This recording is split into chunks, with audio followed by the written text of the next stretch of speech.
मुंबई विमानतळावरची घटना आहे। आज सामनामध्ये आपण पाहिलं असेल की विमानतळ गौतम अडाणीच्या म्हणजे भारतीय जनता पक्षाच्या ताब्यात गेल्यामुळे छत्रपती शिवाजी महाराजांचा पुतळ्याला जागा नाही आणि जवळजवळ तो गोडाऊनमध्ये टाकण्यात आलेला आणि त्या पुतळ्याचा जिरेटोप तुटलेला आहे।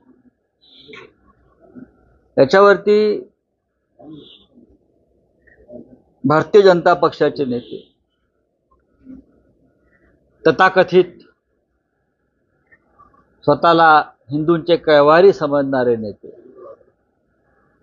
बोगस शिवभक्त भाजपमधले शिंदे गटातले, त्यांचं काय म्हणणं आहे? या मुंबईत म्हणजे महाराष्ट्राच्या राजधानीमध्ये शिवपुतळ्याची अशा प्रकारे विटंबना भाजपच्या लाडक्या उद्योगपती आणि कंत्राटदाराकडून होत असेल तर ती अत्यंत गंभीर आणि चिंतेची बाब आहे। छत्रपती शिवाजी महाराज हे आमचं दैवत आहे, पण ते भारतीय जनता पक्ष किंवा मिंदे गटाचं नाही। कारण शिवाजी महाराजांनी जो आम्हाला स्वाभिमान अभिमान शिकवला आहे तो ह्यांच्याकडे गुणभरी उरलेला नाही। म्हणून लाडक्या उद्योगपतीनं छत्रपती शिवाजी महाराजांचा केलेला जो अपमान आहे हे उघड्या डोळ्यानं पाहत आहेत। आमचे शिवसैनिक तो पुतळा सोडवण्यासाठी गेले मुंबई विमानतळावर, तेव्हा गौतम अडाणीचे जे लोक आहेत बाउन्सर, 200 बाउन्सर ठेवलेत त्यांनी। हे गृहमंत्र्यांना माहीत आहे का? ते बाउन्सर आमच्या शिवसैनिकांच्या अंगावर चाल करून यायचा प्रयत्न करत होते। का? तर शिवाजी महाराजांच्या गोडाऊनमधल्या पुतळ्याची सुटका त्यांना करायची होती। हे या राज्यात सुरू आहे आणि हे यांचे लोक बाहेर जाऊन मोठी मोठी भाषणे देत आहेत हिंदुत्वाच्या नावानं। लाज वाटते तुम्हाला तुमची महाराष्ट्राला? 37 वर्षापूर्वी हा पुतळा बसवला होता आणि यापूर्वी देखील अशीच एक घटना झाली होती। आम्ही तो पुतळा बाहेर काढला आणि त्या पुतळ्याची प्रतिष्ठापना केली। तुम्ही जो पुतळा म्हणता विमानतळावरचा त्याची, किंबहुना आमच्याच कालखंडामध्ये आज मुंबई विमानतळासमोरचा भव्य पुतळा आपण पाहत असाल तो शिवसेनेमुळे उभा आहे। हा, पण आजच्या सरकारला शिवाजी महाराजांच्या विषयी श्रद्धा नाही, प्रेम नाही, महाराष्ट्राविषयी अभिमान नाही। कदाचित ते यापुढे शिवाजी महाराजांच्या तसबरी काढून आपल्या कार्यालयात आणि घरामध्ये अडाणीच्या तसबरी आणि पुतळे लावतील, ही यांची अवस्था झालेली आहे।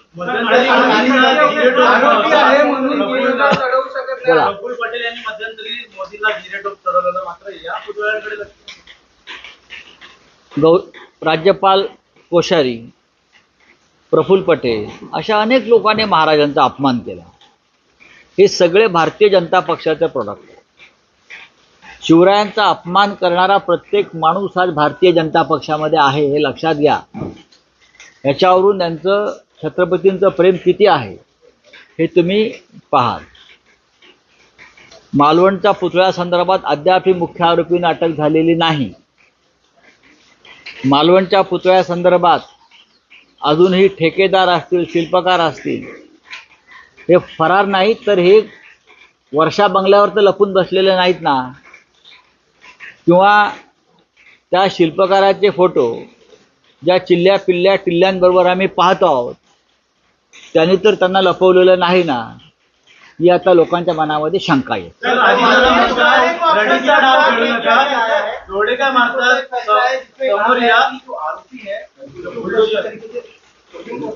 क्या है सर? अजित पवार म्हणतात की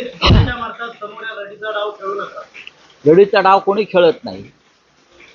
जो आपल्या काकांचा पक्ष आणि चिन्ह स्वतःचं कर्तृत्व नसताना फक्त मोदी आणि शहांचा ताकदीचा वापर करून पळवून नेतात, त्यांनी अशी भाषा वापरू नये।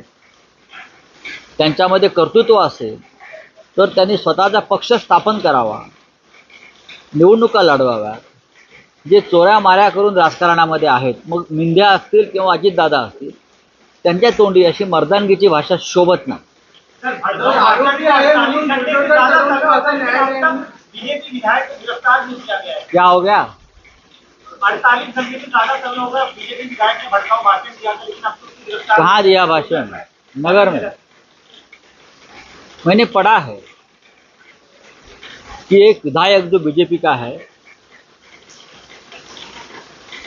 उनके पिताजी पहले शिवसेना में थे, फिर कांग्रेस में गए, हाँ, फिर कांग्रेस में गए, अब बीजेपी में. अब ये लोग हिंदुत्ववादी बन गए. ये कहता है कि मस्जिद में घुस कर मारूंगा, मस्जिद में घुस कर मारूंगा.